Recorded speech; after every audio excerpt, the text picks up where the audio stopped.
Gusto ko po sanang tanungin,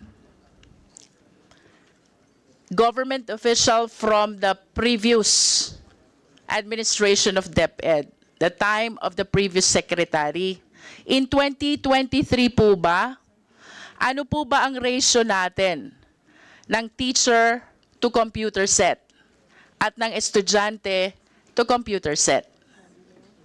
Madam Chair? Sino bang in charge ng computers? Admin? Maybe our director for, because the previous undersecretary for admin has resigned, Your Honor.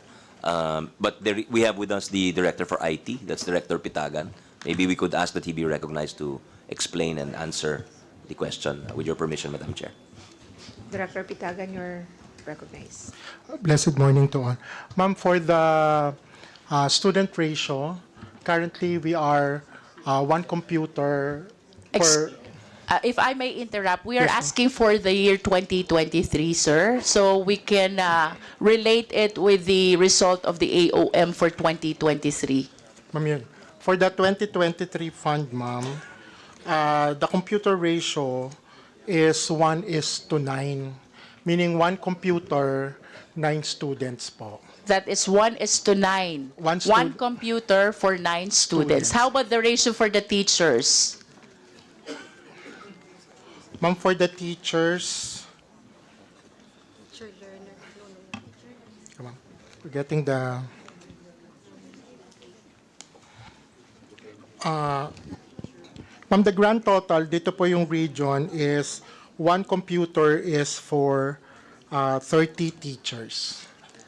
One computer for 30 teachers. 30.57. That is almost saying impossible to facilitate an e-learning system having one computer for 30 teachers. And I believe, Madam Chair, that this validates the reason why the DepEd in 2023 requested and lobbied for an allocation amounting to 11 billion 361 million. In other words, sinuportahan po tayo ng Senado at ng Kongreso in addressing this need, in addressing this gap. However, if I may request the Secretary to flash the next slide.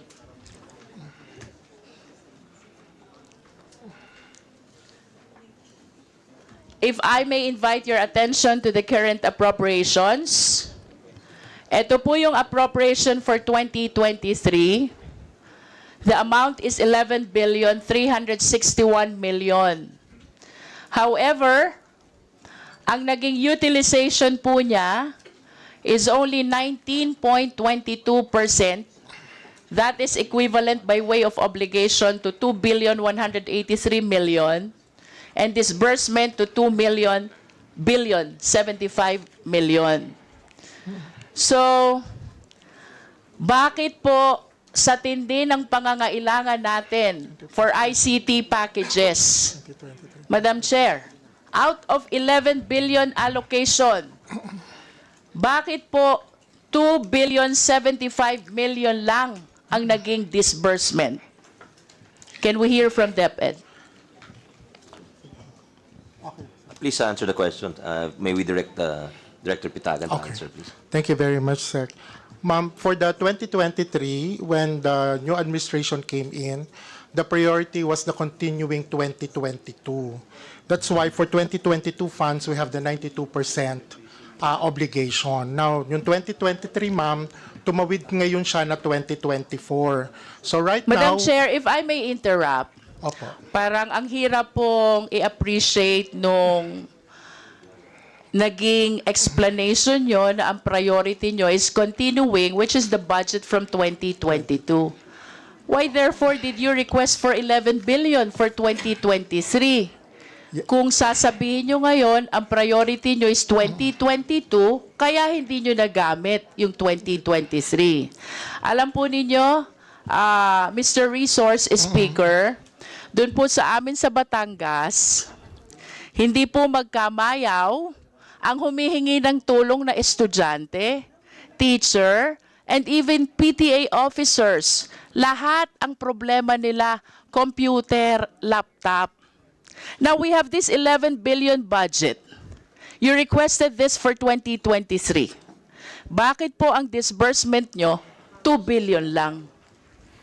Yun, ma'am. To answer the question po, in May 2024, nabili na po natin yung 2023 budget.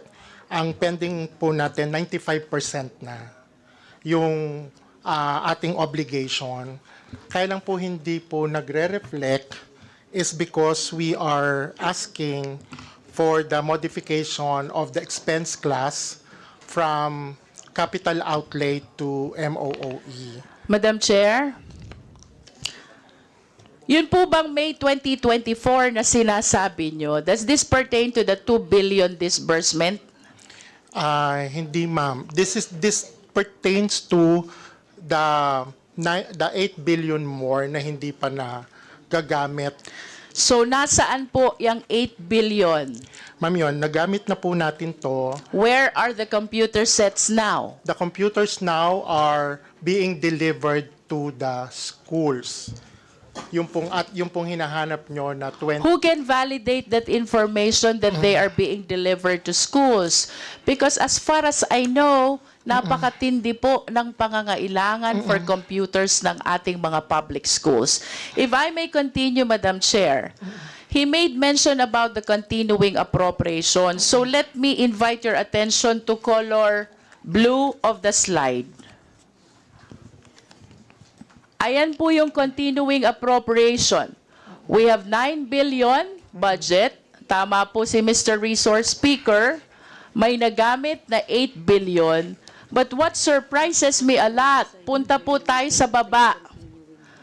Both the current and the continuing has an accomplishment of 0%. Opo. Does our resource speaker validate this report? This is as of December 31, 2023. Yes, ma'am. And if I may add, Madam Chair, pagdating po natin dito sa accomplishment report, I hope the people of Batangas are listening to me. Para hindi na nila kulitin kung nasan itong mga computer. We're talking about 2,349 LC, 2,648 smart TVs, 12,022 laptops, 7,558 laptops. That is for current appropriation. And for continuing appropriation, Madam Chair, ang hindi po nadi-deliver, 6,770 packages. And the breakdown is 4,067 LC, 337 smart TVs, and 2,366 laptops, with 3,161 laptops for non-teaching personnel. This is as of December 31, 2023. Nasaan po itong mga equipments na ito? Madam Chair, Your Honor, yung pong pinabagit nyo na 4,067 laptops, na-deliver na po natin ang 91.47%. Yung pong sinabanggit nyo na 337 packages ng smart TVs, na-deliver na po natin ang 91.6%. Doon po sa laptop for teaching na 2,366 packages, 100% na po na na-deliver natin to para sa mga teachers. At yung pong laptops for non-teaching, na-deliver na rin po ito ng 100%. These are all accounted for the fund year of 2022. May we request the resource speaker to submit to us the documents proving all the delivery? Yes, ma'am. And can we go, Mr. Resource Speaker, to the current appropriation? Nasaan po itong 17,019 packages under the current appropriation? Okay. Under the current appropriation for the e-learning cards, that's 1,655 packages. Medyo mababa pa po yung ating delivery dito, which is 3.44 delivery, because the contract, ma'am, the NTP was May to December. So ang target po before the end of the year, maibigay po yung lahat ng ELC. Sa STV naman, ma'am, it's the same For 5,942 packages, it's 3.77% na po yung na-deliver. If I may interrupt, Madam Chair, in other words, the average percentage with respect to the delivery is 3% Yes, ma'am. out of the total number of packages. Yes, ma'am. Because the procurement of the current 2024 happened in January. Madam Chair, I hope that the DepEd, Mr. Resource Speaker, realizes that the specification when we talk about ICT changed so fast. Hindi ko po alam kung paano nyo i-realize ito concerning the possible significant changes already with the specs of the ICT packages for which the current appropriation is originally allocated. Thank you very much for that very good observation. Ma'am, all our packages from e-learning card to STV, laptop for teachers, and laptop for non-teaching are duly vetted and cleared from the Department of Information, Communication, and Technology. So nagsasubmit po kami sa kanila ng tech specs, including that of the 2023, and they gave us the corresponding clearance. What causes the delay? Ma'am, Or should I say, who causes the delay? Ma'am, hindi naman. Ma'am, kasi yun nga pong 2024, yung current fund, siyempre po nagsimula po kami ng procurement ng January. No, So, this is 2023 budget. the 2023 budget, ma'am, Current appropriation pertains to 2023 current appropriation. yes, ma'am. Ma'am, yun nga po, if I may backtrack a bit, kasi po noong 2023, when we first came in, yung new breed of leaders, hindi pa po nagagalaw yung 2022. So, naging priority po muna yon noong 2023. I will go back to my question, Madam Chair. If your priority is 2022, then you should not have requested for 2023. Kanina po may nabanggit na nasa warehouse. Ano po ba yung nasa warehouse? Ma'am, yung nasa warehouses na nabanggit, these are not these lots. Ito pong DepEd computerization program na ito po yung recalibrated DCP. Yung pong nasa warehouse, those purchased during 2020-2021. 2020, 2021. Yes, ma'am. Ito pong 2022, ito yung 2023, ito po yung dinideliver pa lang ngayong 2024. Yes, ma'am. Madam Chair, I just wish to manifest my frustration about the significant delay in the proper bidding, procurement, and delivery of all this ICT equipments. Ito po'y kailangan ng ating mga public schools. As a matter of fact, I wish to believe na ito po ang dahilan kung bakit ang Philippine education ay nasa bottom ng ranking ng PISA. Mayroon naman po tayong budget. Why don't we act promptly so we address this problem in the Department of Education? Thank you very much, Your Honor, for that observation, validating the need of technology for schools. Ma'am, kaya po ngayon, doon po sa hinihingi namin na 2025, we have started already the early procurement activities. Para po ngayon this year, meron na pong NEP level, sinimulan na po namin yung EPA activities para nga pagdating ng 2025, mabili ka Madam agad Chair, at I wish to go ma-deliver. back to my question. What caused the delay in the procurement for 2023? Because I do not consider as a valid excuse na priority nyo ang 2022. Please give me a valid reason. Well, some of the reasons na nilagay din po namin, number one, we have to, since bago yung leadership, we have to recalibrate.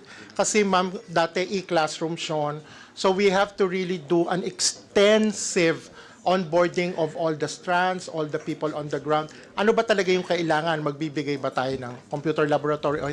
And a whole other... Ibig sabihin, Mr. Resource Speaker, while you are doing all this procurement, you have not made up your mind as to the specification of the ICT that you are procuring. That is a manifestation, Madam Chair. I acknowledge that my time ended already. Thank you. Thank you very much, ma'am. Thank you very much, Representative Luistro.